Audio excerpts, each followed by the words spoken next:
Bom, pessoal, boa tarde, sejam bem-vindos. Vocês discutiram um pouco de trauma com a Fernanda. Agora a gente vai discutir um pouquinho sobre hemodinâmica. Meu nome é Rafael, eu sou médico intensivista, sou preceptor da residência de vocês e sou professor da Faculdade de Medicina da Universidade Federal do Paraná. O que coube a falar para mim é um pouquinho de choque para vocês. Hemodinâmica é uma das grandes um dos grandes conhecimentos que vocês vão ter para lidar na beira do leito com um paciente criticamente enfermo.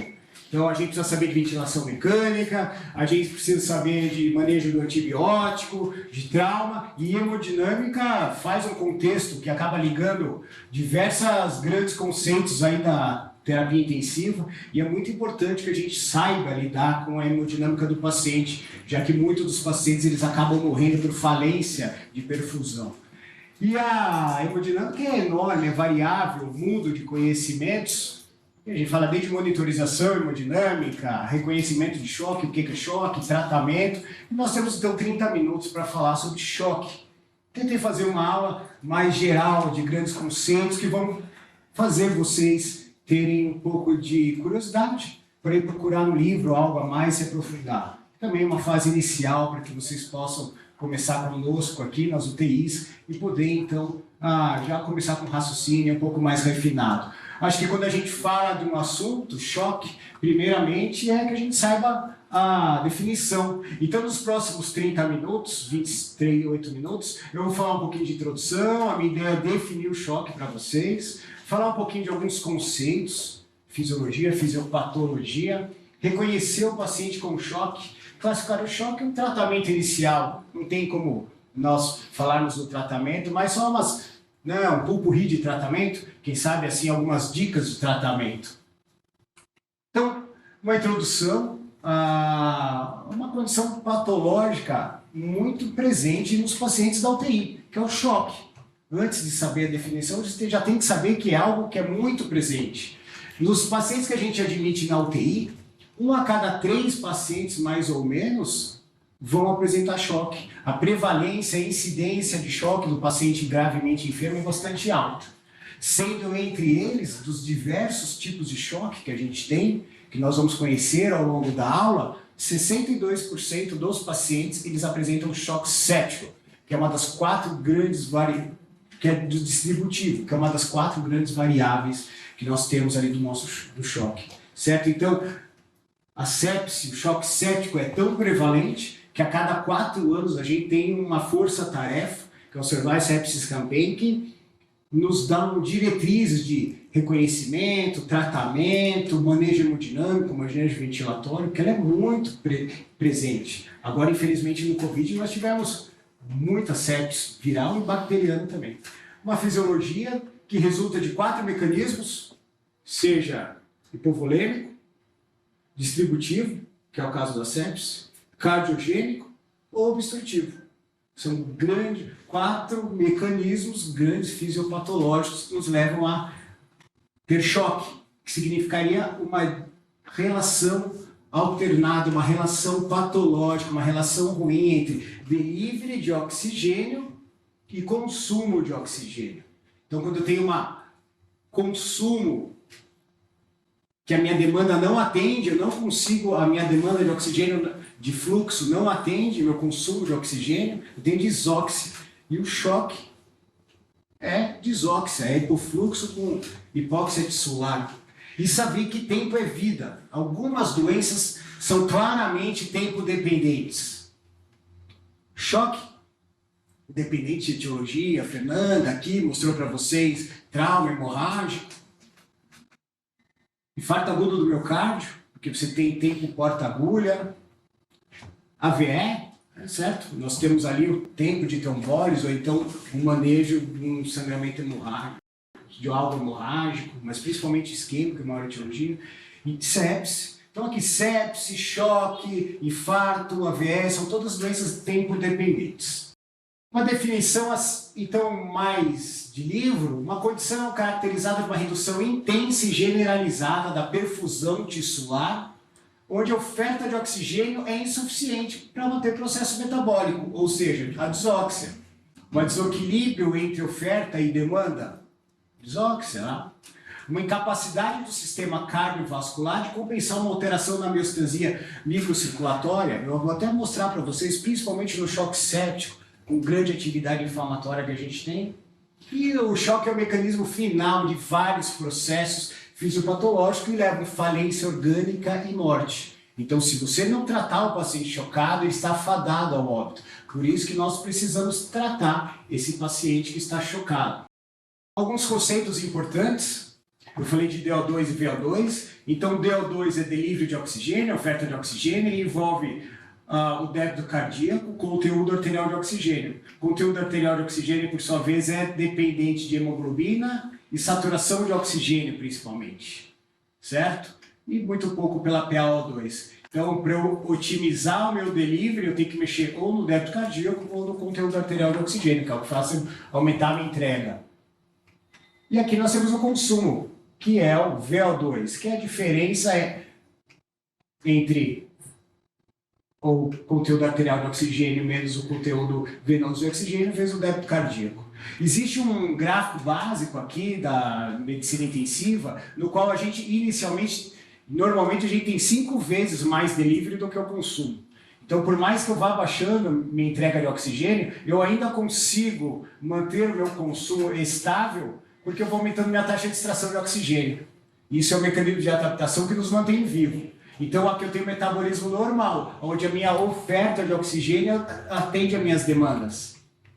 Aqui eu já tenho uma situação de choque, que é para cá do DO2 crítico. Chega no DO2 crítico, e é por isso que esse ponto chama DO2 crítico, eu tenho uma alteração desses meus mecanismos de compensação. Então, eu não consigo mais aumentar a minha taxa de extração, porque isso aí tem um certo limite. Então, o que acontece? Conforme vai diminuindo a minha entrega de oxigênio, eu vou diminuindo o meu consumo. Isso é ruim, porque algumas regiões do corpo vão parar de funcionar. Algumas células estarão sem oxigênio. Então, o que é choque? Choque é falta de fluxo com hipóxia tissular. Tem mecanismos iniciais para essa hipoxemia tissular, mecanismos iniciais que vão ser compensatórios, mas esses mecanismos compensatórios eles têm um limite. Certo? É importante a gente saber que débito cardíaco é volume sistólico vezes frequência cardíaca. E eu coloquei lá que DO2 é débito cardíaco vezes conteúdo arterial de O2. Aos poucos essas informações precisam entrar para vocês. Pressão arterial, hipotensão não é choque sine qua non. Mas grande parte das vezes que o paciente está chocado, ele vai apresentar hipotensão, porque a gente precisa de uma macrohemodinâmica para sustentar o delivery, para sustentar o nosso fluxo tissular. E com o fluxo tissular, o que acontece? A minha hemácia que está aqui com a minha hemoglobina, que ela faz hematose no pulmão, com fluxo, com débito cardíaco, ela por convecção leva oxigênio até a periferia, então eu preciso ter fluxo. Para isso eu preciso ter uma pressão de perfusão, que significa PAM menos PVC. O nosso sangue gira por diferença de pressão. Então é por isso que às vezes a gente vai colocar droga vasoativa e é por isso que a gente precisa ter uma PAM mínima, às vezes para sustentar a perfusão. Hipotensão não é choque sine qua non, mas muitas das vezes o choque está associado à hipotensão. Então, hipotensão no paciente que não está bem clinicamente deve chamar a sua atenção. Uma função cardíaca, já que débito cardíaco faz parte do delivery, então, e o débito cardíaco funciona com pré-carga, pós-carga e contratilidade. Pré-carga, a volemia, se o tanque desse paciente está cheio, já que o ventrículo ele precisa se estirar um pouquinho a fibra do miócito para conseguir fazer uma sístole adequada. Pós-carga, se eu tenho um TEP maciço, ele não consegue entregar o sangue. Por quê? Porque eu tenho uma obstrução mecânica. Né? Então eu tenho um aumento substancial da pós-carga e esse meu ventrículo não consegue funcionar. E contratilidade. Eu preciso que o meu miocárdio tenha uma contração. O infarto do miocárdio, o oxigênio, para o miocárdio é muito importante. E o miocárdio é um dos órgãos que mais consome oxigênio. Então, um infarto, uma obstrução coronária faz com que eu já tenha alteração de contratilidade. Além disso, eu preciso ter função vascular preservada, não adianta ter lesão vascular, uma distribuição adequada do débito cardíaco, e conforme a gente vai entrando no choque, e esse choque vai aumentando, eu vou tendo vasoconstrição de algumas regiões, e vou tendo compensação em outras regiões, principalmente pele, né? Pele, rim, que são os órgãos que são remanejados ali, o sistema esplâncnico. Então, quando a gente começa a ficar chocado, o que acontece com essa distribuição do débito cardíaco? A pele faz vasoconstrição na pele, a gente faz vasoconstrição na região esplâncnica. Por quê? Porque é aquele volume que eu tenho para eu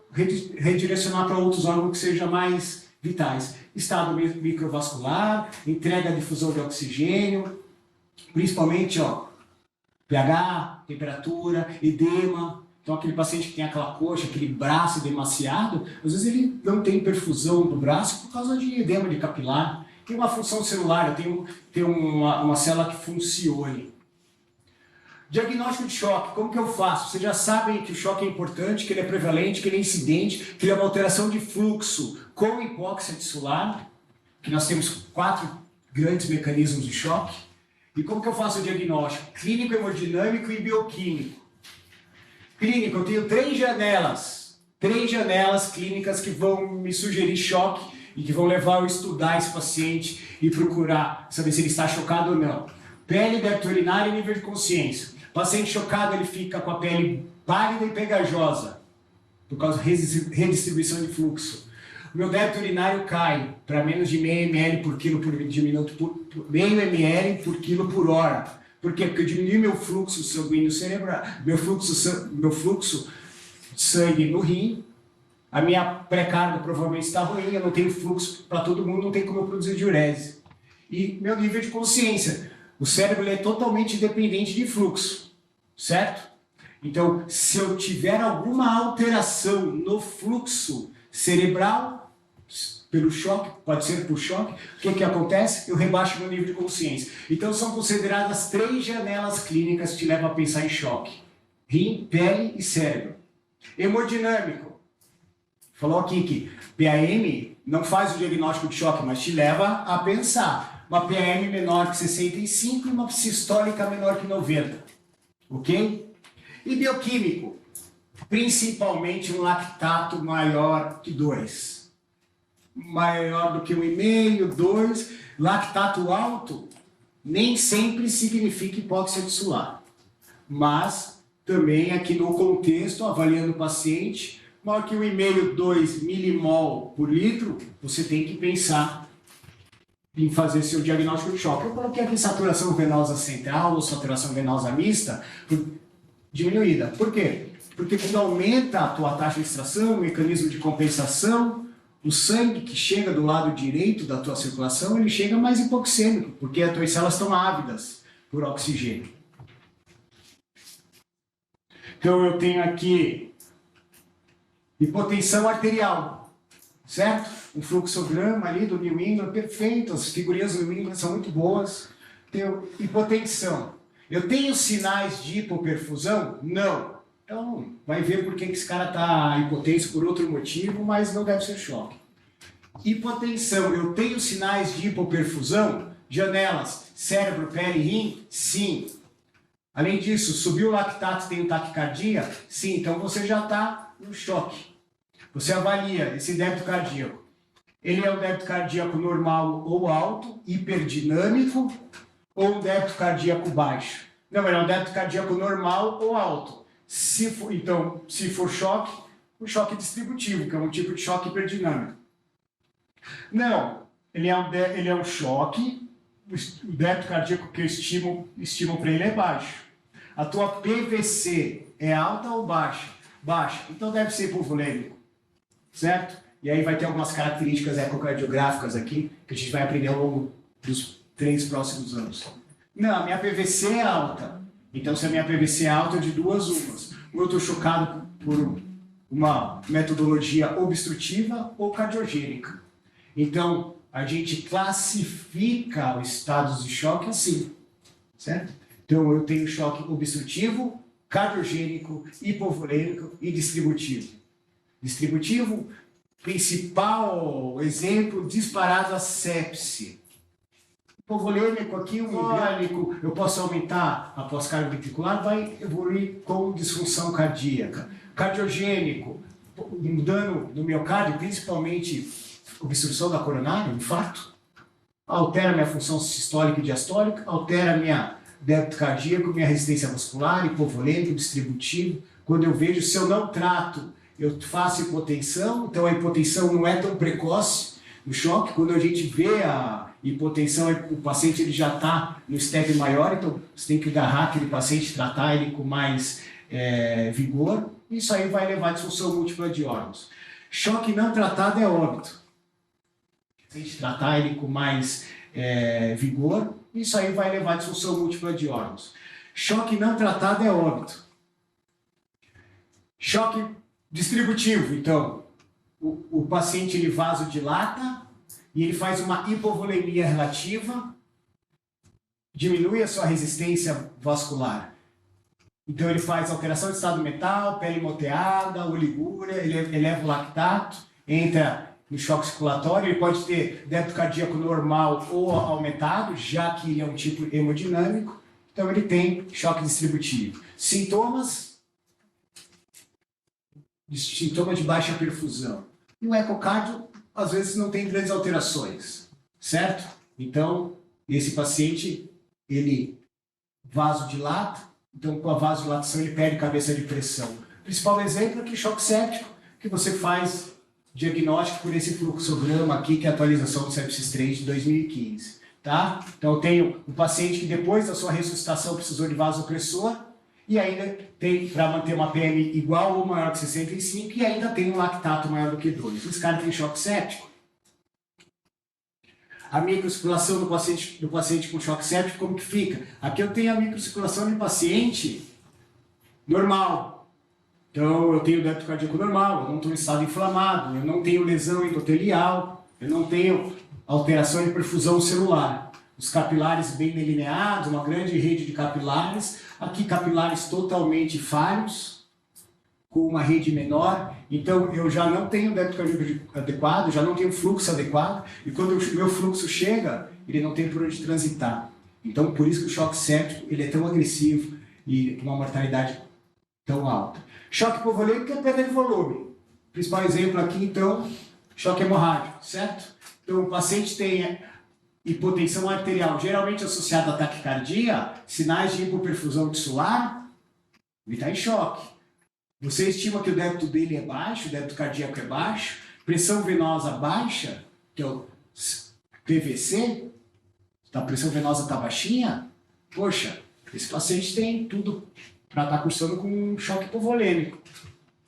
Sangramento, certo? E tratamento. Tratamento é fazer expansão volêmica, porque provavelmente os pacientes sempre quando você reconhecer os pacientes, eles estarão nessa fase aqui, uma fase ascendente da curva de Frankenstein, ou seja, ele está hipovolêmico, ele vai precisar de volume. Não estou falando aqui se é cristalóide, sangue, ressuscitação agressiva. Estou falando que baixou a pré-carga, precisa otimizar a pré-carga. Choque obstrutivo, certo? Então aqui nós temos obstrução da artéria pulmonar, que faz o choque obstrutivo com o coração direito, o ventrículo direito, não consegue injetar seu sangue, às vezes por um trombo enorme na artéria pulmonar, faz uma hipertensão da artéria pulmonar aguda com cor pulmonar, ou aqui, uma ruptura, uma dissecção de aorta, a lesão valvar, uma estenose grave, evoluindo que também com hipotensão e uma usual taquicardia, sinais clínicos de hipoperfusão, que você já conhece, choque circulatório, mas ele tem o débito cardíaco baixo, mas a pressão venosa central dele está alta, então você pensa em choque obstrutivo. Então, com alguns dados, você vai fazendo o raciocínio, e é importante saber a etiologia, porque você só trata o que você conhece, que é um pneumotórax hipertensivo, né? Com desvio da traqueia, desvio do mediastino, pulmão todo colabado, inibindo o retorno venoso, inibindo com que esse paciente, então, possa ter um débito cardíaco adequado. O choque cardiogênico, que o maior exemplo, e o exemplo que vocês vão ver no dia a dia de vocês, vai ser o infarto.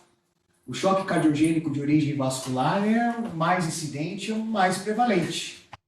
Então, você tem um infarto, um IAM, o teu fluxo sanguíneo na coronária diminui, um órgão que é extremamente dependente de fluxo, que é extremamente dependente de oxigênio, ele fica pobre, ele não recebe oxigênio, então ele tem uma desóxia local ali, e ele então, uma hipoperfusão local, com uma isquemia, ele não tem uma performance adequada de sístole e diástole, já que o coração ele gasta energia para fazer sístole, mas ele gasta energia para fazer diástole também. Então o que acontece? Eu não tenho bomba. Então o meu débito cardíaco não existe. Ele diminui muito. Como o meu delivery é débito cardíaco vezes conteúdo arterial de oxigênio, como eu sei para vocês, então sinais de hipotensão ou normalmente uma taquicardia associada, compensatória, choque circulatório.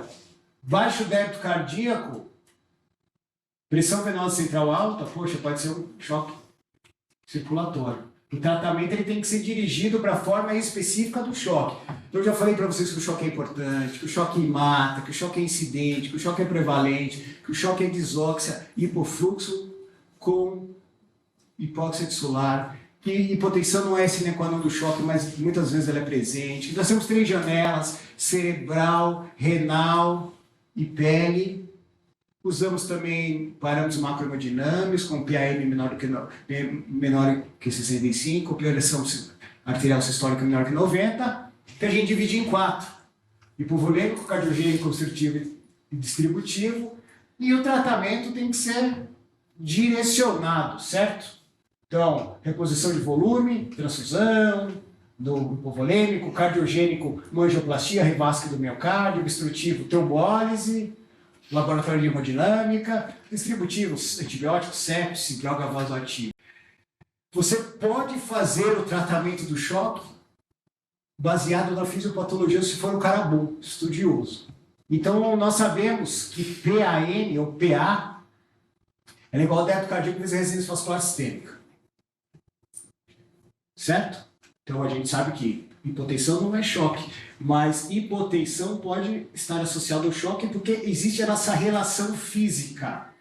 Pressão é igual ao fluxo vezes resistência. Pressão arterial média é igual ao débito cardíaco vezes resistência vascular sistêmica. Resistência vascular sistêmica eu atuo com vasopressor. Débito cardíaco, frequência cardíaca vezes volume sistólico. Para atuar no volume sistólico, eu atuo em pré-carga, pós-carga e contratilidade. Para fazer contratilidade, neutrópico positivo, glutamina. Na pós-carga, vasodilatador. Na pré-carga, fluido. Provavelmente cristalóide. Certo? Mas, a Fernanda falou aqui que eu vou fazer choque hemorrágico. Dicas de tratamento, um pupurri de tratamento. Certo? Se você tiver que usar um volume inicial, use cristalóide. Certo? Cristalóide, rindelactato, soro fisiológico 0,9%. Em torno de quanto é isso? Que extrapolado da sepsis? Em torno de 30 ml por quilo. Você pode avaliar aquele paciente ali, se ele for trauma e ser mais precoce com sangue, até do que com volume. Você tem que evitar a hipovolemia, porque a hipovolemia gera hipofluxo, e hipofluxo é choque e mata. Mas você também tem que evitar a hipervolemia, porque a hipervolemia leva a um monte de problemas. Inclusive, existe uma brain que fala muito sobre o ROSE. Você começa a ressuscitação, a otimização, e depois começa o descalonamento. E o tratamento na medicina ele tem que ser assim. Vocês vão ser médicos intensivistas, então vocês têm que chegar e tratar o paciente de uma maneira agressiva e depois escalona rapidamente. Como se fosse polícia tropa de choque. Você chega, resolve o problema e vai embora. Certo? É assim que tem que ser o médico intensivista. Curva de Frankenstein, nem sempre na hora que o paciente chega ali no momento inicial, você vai, meu Deus, será que ele é fluido responsivo? Não, naquele momento que ele chegou, inicial, tem hipotenso, sinais clássicos de choque, você vai iniciar o tratamento naquele paciente. E não tem uma pessoa que não faça um bônus de volume em quem tem sinais clássicos clínicos de choque. Certo? Vai fazer volume. Não é o momento de você pegar ultrassom e avaliar via cava. Você está claramente chocado na tua frente. É tratamento de salvar a vida. Então faz lá o volume, tá? E depois a gente vai avaliar e vai refinando com a curva Frankenstein. Ah, agora eu acho que ele não está mais responsivo. Aí a gente vai ter estágios de encontro com o paciente, estágios de tratamento. Importante usar a PAM, a PVC, variação de volume sistólico, variação de pressão de pulso, e isso a gente vai acabar discutindo ao longo do tempo. Choque Index, que a Fernanda deve ter falado para vocês, que é a frequência cardíaca dividida pela frequência cardíaca dividida pela pressão arterial sistólica, certo? Quanto maior o choque índice, mais chocado o paciente está. E deficiência de base. Então, base excess negativo, que inclusive cursa com protocolos de transfusão maciça, e aí você vai usar menos a cristalóide, no caso. Droga vasopressor, tiver que iniciar para todo mundo, deu global, noradrenalina, se você tiver. Manter uma PAM para todo mundo inicialmente em torno de 65, depois customiza. Vasopressina é uma droga vasoativa que você pode usar como resgate. O inotrópico inicial, dobutamina, tá? Otimiza o teu lactato, saturação venosa central, sobe essa saturação, baixa esse lactato, melhora o tempo de enchimento capilar, retorna o débito urinário do paciente, depois tenta aproximar a diferença veno-arterial de CO2 na gasovenosa e na arterial. Você compara então a diferença veno-arterial de CO2. O tratamento do paciente grave é esse daqui, ó. Salva, otimiza, estabiliza e descalona. Para tudo. Salva, otimiza, estabiliza e descalona. Salva, mantém uma pressão mínima, faz volume e medidas para salvar a vida daquele indivíduo nas próximas horas ali. Beleza? Ok. Paciente, você salvou o paciente. Então agora você otimiza. Vê uma oferta de oxigênio que seja adequada, então pode agora avaliar ali curva de Frankenstein, usar o ultrassom, otimiza o débito cardíaco, vê o lactato, saturação venosa. Ah, ok, tenta minimizar as complicações, profilaxias, e depois descalona. Acorda o paciente, tira a sedação, tira a droga, descalona antibiótico, faz antibiótico baseado em cultura. Vamos usar uma hemoglobina, não precisa ter hemoglobina de 10, você pode lidar o paciente, usar esse paciente em hemoglobina mais baixa, desde que ele tenha o conteúdo arterial de oxigênio. Uma hemoglobina, não precisa ter hemoglobina de 10, você pode lidar o paciente, usar esse paciente em hemoglobina mais baixa, desde que ele tenha o conteúdo arterial de oxigênio. E como que eu vou monitorizar esse paciente? É mais ou menos assim. Isso aqui, eu acho excelente esse resumo publicado no Intensive Care, certo? Então você tem um choque, então vamos lá. PAM, mensura o lactato, avalia janelas clínicas, passa um catéter, né? Vai acabar vendo a PVC, você vai precisar de um catéter para fazer volume, para colher a amostra de sangue, para fazer droga. O eco, dá uma passada do eco no paciente, vê ali, faz um FAST para achar diagnóstico, faz um eco do coração, vê a cava, vê um ultrassom de pulmão. Aí você pode usar pressão parcial de O2, saturação, delta PP, PVC, certo? Aí esse paciente você já deu aquela primeira estabilizada. Está associado a SARA, pelos critérios de Berlim 2012? Não. Ele continua respondendo? Sim. Mantém a mesma coisa. Está associado a SARA? Não. Ele tem resposta insuficiente? Então você vai invadindo e vai aumentando a monitorização hemodinâmica desse paciente. Você fez tudo isso daqui, esse paciente tem SARA, pode ser que você já otimize a monitorização, isso aí vai ser uma discussão de beira de leito nosso, dia a dia, isso aí é um refinamento nosso. Os mensagens que você tem que levar nessa aula: choque e disóxia, hipofluxo tissular com hipóxia, certo? É uma doença tempo dependente. Quanto mais tempo você deixar esse paciente chocado, maior a chance dele morrer. Reconhecimento por 3 janelas clínicas: pele, neuro e rim. Classificação em estados de baixo débito e de alto débito. Certo? De alto débito, o hiperdinâmico, distributivo. Diagnóstico é clínico, hemodinâmico e bioquímico. Tratamento baseado na causa e a monitorização avança conforme a gravidade, certo?